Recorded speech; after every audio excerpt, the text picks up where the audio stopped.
Welcome back, everyone. Before we dive in, be sure to drop your thoughts, feelings, and lessons in the comments below. Like the video and subscribe so you never miss stories like this. Let's get into it. The cruel thing my wife did was sit there while her father insulted my family name. And then she quietly entertained his plan to erase it from our son's life like it was a reasonable compromise. Here's how it happened. I'm Adrian Cole, a black man raised in Prince George's County, Maryland, where people might not have money, but they have pride and they have memories. In my family, your name is not a decoration, it is a record. It holds the stories you don't put on social media. The overtime, the second jobs, the evictions you survived, the promises you kept when nobody was watching. My father taught me that a man's calm is not weakness. And my mother taught me that dignity is something you guard like you guard a child. I met my wife, Vanessa Whitfield, at a community fundraiser in Largo. She worked in property management, polished and organized, the kind of person who always had gum in her purse and a backup plan in her head. I was running operations for a regional logistics company in Landover, the kind of job where you learn to solve problems quietly and keep your voice steady when everyone else panics. Vanessa told me she liked stability. I believed her. We dated for 2 years, got married in Upper Marlboro, and moved into a townhouse in Bowie that felt like proof we were building something lasting. The first sign of trouble wasn't a dramatic blow-up. It was a pattern. Vanessa's father, Raymond Whitfield, always positioned himself like the head of our table, even when he was a guest. He talked over me the way certain men do when they think their suit makes them the authority. He had money, connections, and a deep belief that love was a hierarchy. At first, I told myself he just needed time. A lot of families have a gatekeeper.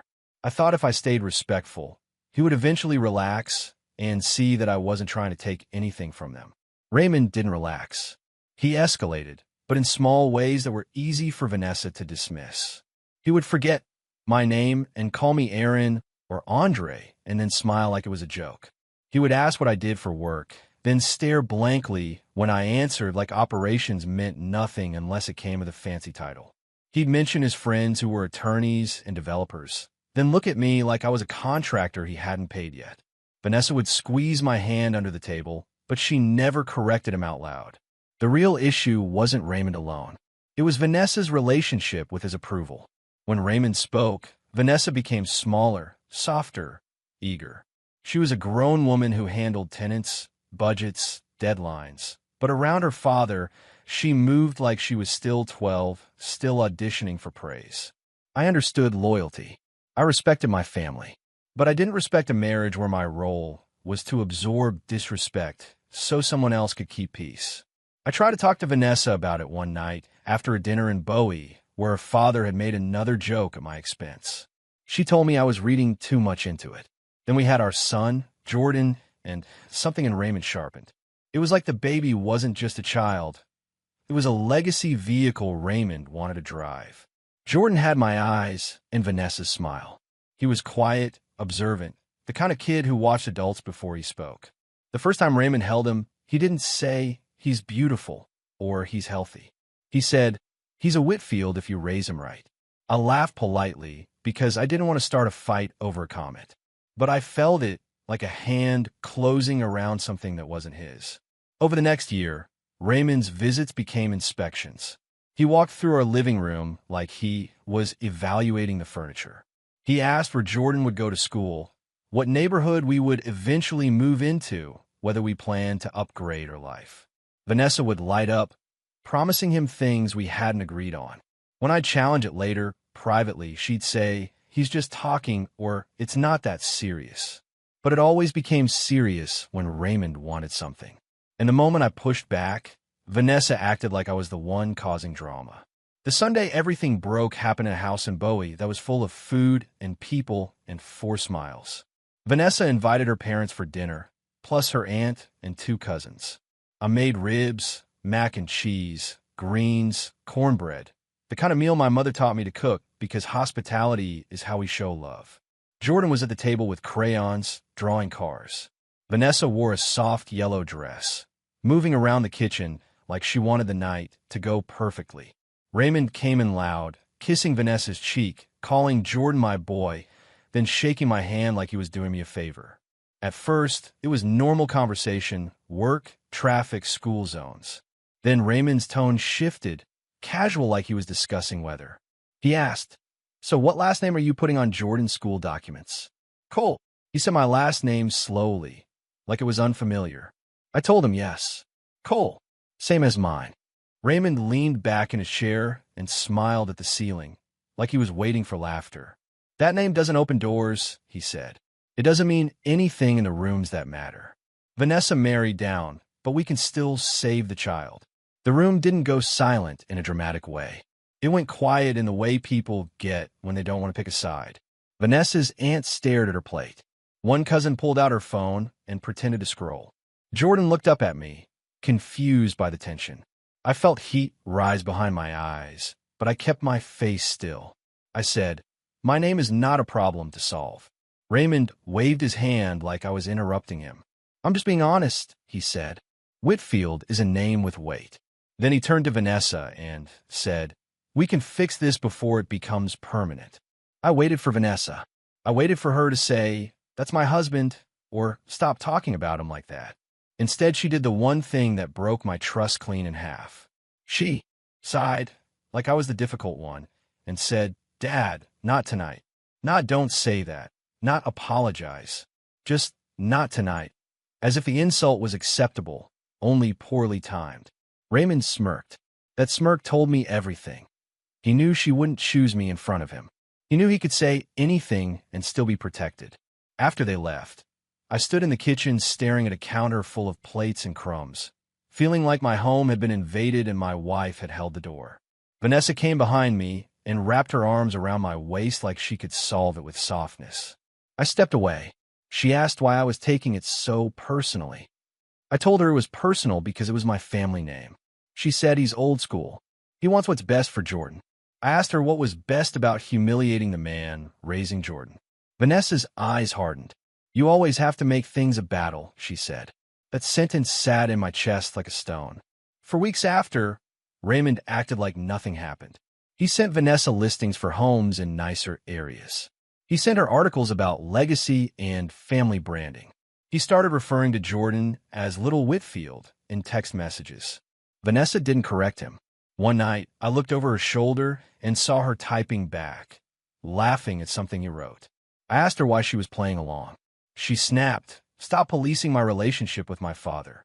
I told her it wasn't about policing. It was about protecting our son from being used to disrespect me. Vanessa stared at me, then said, "You're insecure. I tried therapy first, just us, not a spectacle." I suggested counseling in Greenbelt with a black therapist who understood the weight of family and pride without turning it into a performance. Vanessa agreed, but she treated the sessions like a chore.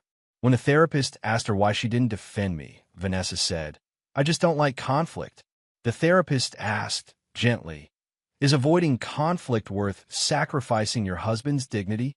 Vanessa didn't answer directly. She said, "Adrian can handle himself." That was the problem. In her mind, my strength meant I didn't deserve protection. The next betrayal came disguised as paperwork. Vanessa came home one evening with a folder, moving too carefully, eyes too focused. She set it on the kitchen island like it was a gift. "My dad talked to someone," she said. "It's not a big deal, but he drafted something." I opened the folder and saw a document about changing Jordan's last name to Whitfield. Not hyphenating, not a conversation starter. A full plan, printed, highlighted, with sticky notes on the signature lines. Vanessa spoke quickly, like speed could make it less ugly. "He thinks it'll help Jordan in the future. It's just an option." I stared at the paper until the words blurred. My throat tightened, not with anger, but with grief. This wasn't just disrespect from a father-in-law. This was my wife bringing me a knife and calling it a tool. I asked Vanessa if she agreed with it. She didn't say no. She said, "Can we at least talk about it?" I asked who she had already talked to. She hesitated. That hesitation answered me. She had already entertained it with Raymond. My voice stayed calm, but my hands shook. "You let him draft a legal document to erase me," I said. Vanessa flinched like I was being dramatic. "It's not erasing you," she said. "You'd still be his dad." That night, I didn't sleep. I listened to Jordan's breathing on the baby monitor, steady and innocent, and felt something shift inside me from endurance to clarity. I grew up watching men mistake silence for love, sacrifice for loyalty, humiliation for maturity. I promised myself I wouldn't repeat that. I wasn't going to scream or throw things. I wasn't going to beg Vanessa to value me. I was going to protect my son and my name with the same seriousness I used at work when something threatened the entire operation. Quiet, precise, documented. The next morning, I scheduled a consultation with a family attorney in Lanham. I didn't tell Vanessa first, because I knew she would try to stop it, not because she was evil, but because she was trained to keep her father comfortable. The attorney didn't hype me up.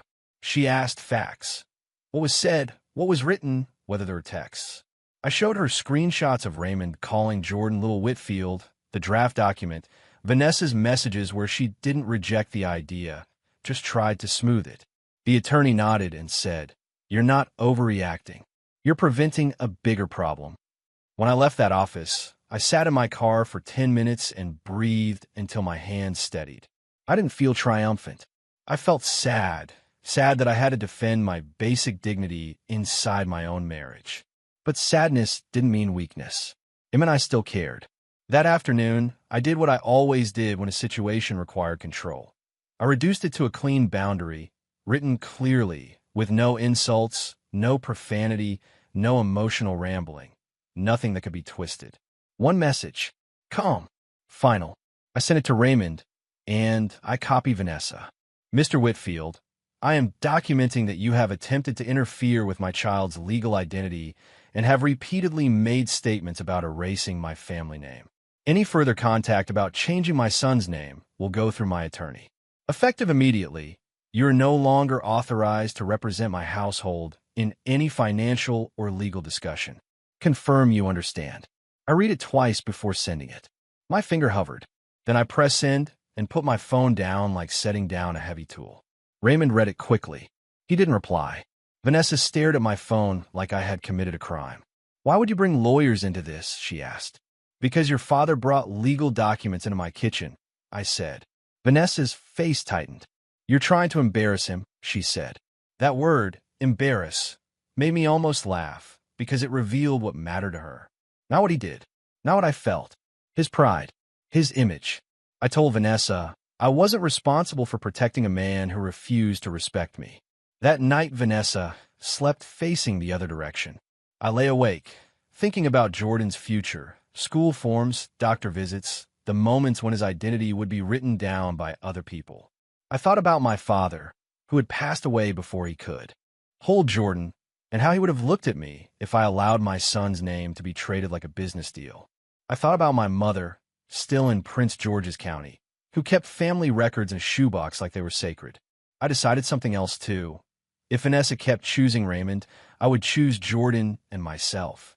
Karma didn't come like a movie. It came like a phone vibrating the next morning while I was on a conference call. Raymond called.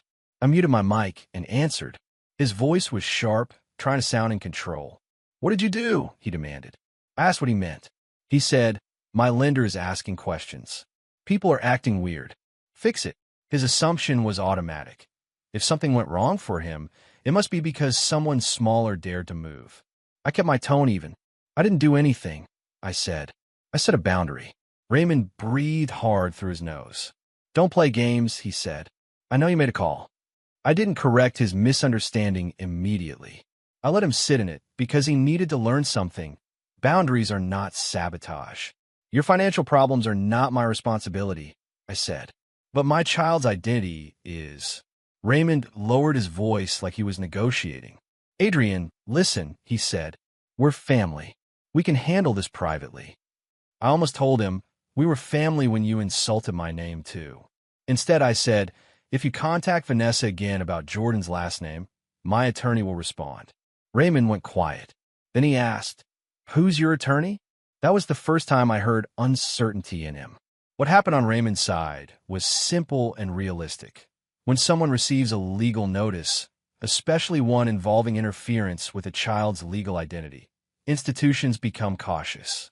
My attorney had sent a basic, professional inquiry that morning, not accusing Raymond of crimes, just demanding he cease contact and stop attempting to influence legal decisions about Jordan. It wasn't dramatic. It was clean.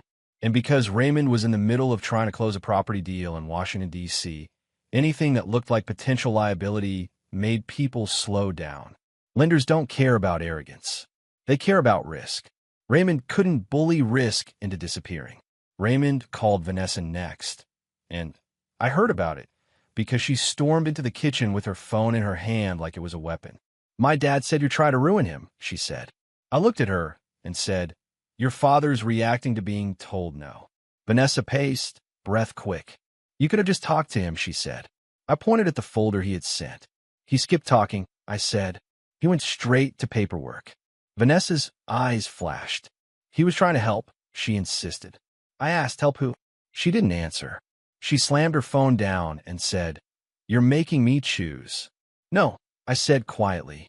"You've already been choosing. I'm just finally responding." That sentence landed harder than any yelling would have. Vanessa stared at me as if she didn't recognize me. In her mind, I was the steady one who absorbed impact. I was the man who kept meals warm and tones calm. She didn't know what to do with the version of me who refused to be minimized. I told her we needed to talk about boundaries, counseling, and what it meant to be married. Vanessa said, "I don't want to talk. I want you to undo this." I told her I couldn't undo dignity once it was demanded. Over the next 2 weeks, Vanessa tried a different tactic, sweetness. She cooked my favorite breakfast. She touched my shoulder when she passed me in the hallway. She told me Jordan missed family dinners. But she never said, "I'm sorry." She never admitted she was wrong. The sweetness wasn't remorse. It was management. She wanted the household to return to its old shape, where Raymond could press down and I would stay quiet. I didn't punish her. I just stayed clear. I was present with Jordan, gentle with him, careful with my words. But inside, I was building a private plan the way I built work schedules, stable, legal, prepared. Counseling continued, and the therapist noticed Vanessa's pattern. She asked Vanessa, "When your father insults Adrian, what do you fear will happen if you defend your husband?" Vanessa's jaw tightened. She said, "My dad will think I'm ungrateful." The therapist nodded. "So you trade your husband's dignity for your father's approval," she said softly. Vanessa snapped, "That's not fair." The therapist didn't argue. She asked, "Is it true?" Vanessa went quiet. I watched my wife struggle with a truth she didn't want to name. I didn't feel victorious. I felt heartbroken. One night, after Jordan fell asleep, Vanessa admitted something in a small voice. "My dad paid for college," she said. "He helped with my first apartment." I told her I respected that. She nodded, eyes wet, then said, "He reminds me of it." That sentence explained a lot. Raymond's generosity was never free. It came with strings. Vanessa had been trained to confuse control with care. I told her, "I'm not competing with your father. I'm building a family with you. But I won't be the place you dump the pressure of refusing to return to him." Vanessa whispered, "I don't know how to stand up to him." I said, "Then you're not ready to be married to me." Raymond's silence became strategic. He stopped coming by. He stopped sending listings. He stopped texting Little Whitfield. On the surface, it looked like he finally backed off. But I knew men like him don't retreat without plotting the next angle. Vanessa acted like the problem was solved. She told her friends I was being dramatic, but things were fine now. I didn't correct her publicly. I didn't want gossip. I wanted legal stability and emotional safety for Jordan. I started documenting everything more carefully, dates, messages, conversations. Not because I wanted war, but because I refused to be unprepared if Raymond tried again. The quiet lasted until a family event in Washington, D.C., at Vanessa's cousin's graduation dinner. Raymond showed up in a tailored suit, smiling too wide, acting like he had always respected me. He shook my hand firmly, looked me in the eye, and said, "Adrian." Correct name, clear voice. It was a performance for the room.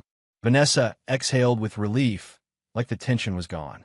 But as the night went on, Raymond made subtle comments about legacy, about what kind of men lead, about names that carry. He never apologized. He never acknowledged what he had done. He just shifted tactics, less obvious, more slippery. After dinner, as we were leaving, Raymond pulled Vanessa aside and spoke low. I watched her face change, tighten, then soften. When she walked back to me, she would meet my eyes. In the car, I asked what he said. Vanessa hesitated, then said, "Nothing." I told her not to lie to me. She snapped, "Why are you interrogating me?" I pulled over near a quiet street because I refused to argue while driving with Jordan in the back. I said, "Because secrets are how people move against you." Vanessa glared. Finally, she admitted Raymond had offered to set up a trust for Jordan, under one condition. The child's last name would be Whitfield. I felt my chest go cold. "And you didn't shut it down?" I asked. Vanessa said, "It's a trust, Adrian. It could help him." I looked at her, stunned by how easily she could package erasure as opportunity. I told her, "Jordan doesn't need money that requires him to deny his father." Vanessa said, "You're making this about pride." I said, "I'm making it about identity." Then I said something I had been holding back. "If you keep entertaining this, you are telling our son that his father is optional." Vanessa didn't answer. She stared out the window, jaw tight, like she was angry at me for naming the truth. That was the night I decided separation wasn't a threat. It was a path. I didn't rush. I didn't storm out. I started planning like an adult with a child, responsibilities, and a future. I opened a new bank account at a different branch. I rerouted my direct deposit. I listed my monthly expenses. I checked the lease terms. I asked my attorney about custody arrangements in Maryland and what documentation mattered. I took pictures of Jordan's room, his routines, his school notes, proof that I was actively parenting. I wasn't trying to take Jordan away from Vanessa. I was trying to ensure Jordan's stability if Vanessa kept letting Raymond destabilize our home. When Vanessa noticed changes, me scanning documents, me asking specific questions, she tried to regain control with accusation. "Are you planning something?" she demanded. I told her I was planning peace. She laughed bitterly. "So you're leaving because my dad doesn't like your last name?" she said, simplifying to make me look petty. I looked at her and said, "I'm leaving because you didn't like me enough to defend me." That sentence made her flinch. Then her face hardened again. "You're trying to punish me," she said. I replied, "I'm choosing myself. Punishment would be staying and letting resentment rot us from the inside." The next months were heavy. Vanessa moved between anger and avoidance. She didn't beg me to stay. She didn't apologize. She acted like I was abandoning her by refusing to accept humiliation. Meanwhile, I stayed consistent for Jordan: breakfast, school drop-offs, bedtime stories, weekend park trips in Largo. I kept my voice calm, even when my chest burned. I didn't speak badly about Vanessa to Jordan. I didn't mention Raymond. I refused to let my child become a messenger in adult conflict. Still, there were nights after Jordan slept when I sat alone on the couch, staring at the dark TV screen, mourning the life I thought I had. The court process wasn't dramatic. It was exhausting. Forms, schedules, proposed parenting plans. Vanessa's attorney tried to frame me as controlling, as if boundaries were hostility. My attorney kept it factual. We didn't throw mud. We presented documentation, the name change draft, the messages, the trust condition. The judge didn't need a speech. Judges respond to patterns and proof. Vanessa looked annoyed more than hurt, as if the legal system was inconvenient. Raymond didn't show up in court, but his influence was obvious in Vanessa's talking points. When it was over, we had a custody arrangement focused on Jordan's stability and my equal role as a father. My private success didn't look glamorous. It looked like a quiet apartment in Laurel with a second bedroom, painted a soft gray blue, Jordan's favorite. It looked like my own plates in my own cabinet, groceries arranged neatly, school uniforms folded clean. It looked like waking up early to pack lunches and driving to school without dread in my stomach. I didn't throw parties. I didn't announce anything. I just lived in a space where my name wasn't debated. Over time, my body relaxed in ways I didn't realize it had tightened. Peace changes you. It makes you realize how loud stress was. Vanessa struggled with a new reality. She would text me short, sharp messages about drop-off times, as if efficiency could cover the emotional mess. Sometimes she'd try to provoke me. Comments like, "Jordan asked why you left," or "My dad thinks you're petty." I didn't react. I responded only about logistics. Vanessa hated that. She wanted to fight because a fight would mean we were still tangled. My comment I had moved on mentally, even while co-parenting responsibly. And that was the part she couldn't control. I wasn't punishing her. I was simply no longer available for disrespect. Raymond reappeared months later, not at my door, but in the way he always did, through influence. Vanessa told me Raymond wanted to take Jordan on a weekend trip. I asked for details. Location, hotel, itinerary. Vanessa rolled her eyes like I was being difficult. I wasn't. I was being a father. I said any trip would require written details, plus confirmation that no conversations about Jordan's name would happen. Vanessa said, "You're obsessed." I replied, "I'm protective." She scoffed. Raymond didn't get the trip. He didn't like hearing no, but he had learned that legal boundaries weren't made of air. The apology I never expected came in a most ordinary place, a Target parking lot in Hyattsville during a custody handoff. It was a bright afternoon, sunlight reflecting off windshields, carts clacking against each other. Vanessa pulled in, Jordan hopped out with his backpack, ran to me excited, talking about a book fair at school. Then I noticed Raymond's SUV behind Vanessa's car. My stomach tightened instinctively. Raymond stepped out slowly, not with his usual swagger, but with something heavy on his face, fatigue, maybe. He watched Jordan hug me. For a second, Raymond's expression softened, almost pained. Vanessa went inside Target with Jordan to grab something quickly, leaving Raymond and me near the cart return. The silence between us was thick. Raymond cleared his throat. "Adrian," he said, careful, like he had practiced saying it correctly and didn't want to fail. I didn't respond right away. I just held his gaze. Raymond swallowed hard. Then he did something I had never seen him do. He lowered his eyes. "I was out of line," he said. "No joke. No excuse. About your name. About your family. About trying to rewrite things that weren't mine to touch." The word rewrite hit me because it was the truth. Raymond rubbed his palm over his mouth like he was trying to push pride back inside himself. "I can't undo what I said," he continued. "But I'm sorry I said it. I'm sorry I made you feel small in your own home." His voice wasn't dramatic. It was quieter, rougher, like he didn't know how to do remorse gracefully. His eyes looked glassy, and he blinked hard like he refused to let tears happen. "I don't expect you to forgive me fast," he added. "I just needed you to hear it from me." I felt a strange mix of relief and anger. Relief that he finally named the harm. Anger that it took legal boundaries and consequences for him to reach this point. Raymond nodded once, like he was agreeing with himself. "Your name is your son's name," he said, "and it should have never been a question." He didn't ask me to shake his hand. He didn't ask for a hug. He didn't say, "Let's move forward." He just stood there and let the silence sit, like he understood he owed me discomfort. When Vanessa and Jordan returned, Raymond stepped back and gave us space, almost respectfully. Raymond opened his car door, then paused and looked at me again. "You did what a father is supposed to do," he said, barely above a breath. "I forgot my place." Then he got in and drove off. Vanessa didn't mention it on the ride home. She didn't say my dad apologized. She didn't say I'm sorry. She acted like the moment didn't exist, like acknowledging it would force her to face her own failure. But I carried it anyway, not as a trophy, not as revenge, as confirmation. Even Raymond had finally learned what Vanessa refused to. My name was not negotiable. The apology didn't fix my marriage. It wasn't magic. It didn't erase the nights I stared at documents in disbelief or the way Vanessa's silence at that dinner cracked something in me. But it did something important. It ended Raymond's narrative that I was less than. He had tried to reduce me to a name he could dismiss. Now he had to admit the name carried weight because I carried it with discipline. I didn't ruin him. I didn't expose him. I simply refused to fold. And in refusing, I forced him to see himself clearly, something prideful men avoid their entire lives. Vanessa, however, stayed complicated. She didn't like Raymond's apology because it highlighted her own behavior.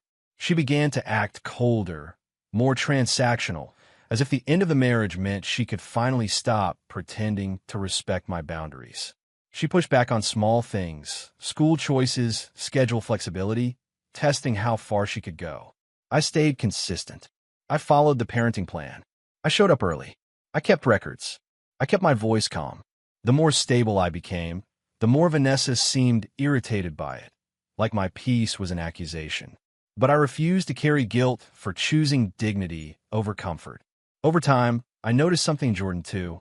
He became more confident, more talkative, like children do when they feel secure. He started bringing home drawings with Jordan Cole, written across the top in careful letters. The first time I saw it, my throat tightened, not because a name on paper was everything, but because it represented something deeper. He knew who he was. He wasn't being pulled between narratives. He was being raised by a father who would not disappear quietly and a mother who, even if imperfect, still loved him. And he had a grandfather who finally learned boundaries. My private transformation wasn't loud.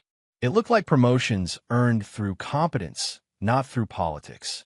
It looked like finishing my bachelor's degree at night, one class at a time, because I wanted Jordan to grow up seeing follow through. It looked like building savings, paying down debt, and setting up a simple college fund under Jordan's full legal name. It looked like refusing to date recklessly just to prove I was fine. I was fine because I was stable, because I was present, because I was no longer living under constant disrespect. People sometimes confuse quiet with weak, but quiet is where real rebuilding happens.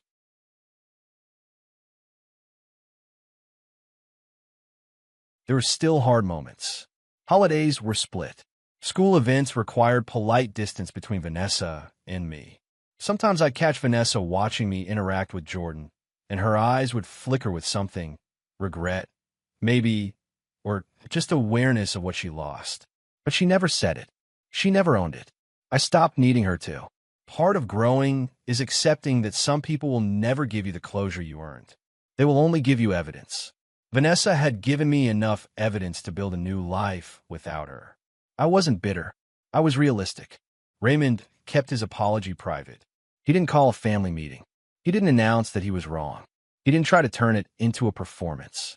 In a strange way, that made it more believable. He began to respect drop-off boundaries. He stopped using Jordan as a symbol of Whitfield legacy. When he did see Jordan, he treated him like a child, not like an investment. Once, at a school event in Bowie, Raymond stood beside me and didn't speak over me. He listened. He nodded. It wasn't friendship. It wasn't close. It was basic respect, delayed but real. The message that made Raymond speechless wasn't powerful because it was harsh. It was powerful because it was clean. It forced him to understand that my calm wasn't permission. It was restraint, and restraint has limits. That message drew a line that couldn't be laughed off at a dinner table. It turned Raymond's arrogance into a liability he couldn't bully away, and it revealed the truth about Vanessa. She had been relying on my patience as if it were infinite. When I stopped offering it, the entire structure changed. People always notice boundaries when they are benefiting from your lack of them. I think about that first dinner sometimes, the ribs, the laughter that died in people's throats, Jordan looking up like he sensed something wrong. I remember the exact moment Vanessa said, "Dad, not tonight," instead of defending me. That moment is why I'll never pretend endurance equals love again. Love is protection. Love is loyalty out loud. Love is choosing your spouse in the room where it counts, not apologizing privately afterward. Vanessa didn't do that. Raymond eventually did, but only after consequences taught him humility. I learned something too. You don't need to be loud to be unmovable. On the day I picked Jordan up for a long weekend, he climbed into my car and asked, "Daddy, why is my name Cole?" I glanced at him in the rearview mirror, small face serious. I kept my tone gentle. Because it's our family name, I told him composedly. It's part of our story. It means we belong to each other. He nodded like he understood more than his age suggested. Then he smiled and said, "I like it." My chest loosened. That was the payoff. Not revenge. Not public validation. Just my son knowing himself without confusion. Later that night, after Jordan fell asleep in his Laurel bedroom, I sat at my kitchen table and looked at the quiet apartment around me. No tension. No fear of the next insult. No need to explain why dignity matters. I thought about my father and wished he could see this version of me. Steady, clear, unbothered by other people's arrogance. I thought about my mother and knew she would smile at the way I had protected our name without violence, without spectacle, without losing myself. This is what success looks like when you keep it private. A stable home, a present father, and a life no one else gets to rename. Raymond never became a perfect man. Vanessa never became the wife I needed. But karma still landed in a way that felt honest. The man who tried to erase me had to apologize to me, quietly, with no audience to impress. And the woman who let him do it had to live with the reality that I could not be controlled by guilt or tradition. I didn't win by humiliating anyone. I won by refusing to accept humiliation as the cost of love. One message drew the line. The next day proved that my name had weight. And every day after that, I carried it forward, peacefully, successfully, and on my own terms. If you respect quiet strength and clean boundaries, subscribe.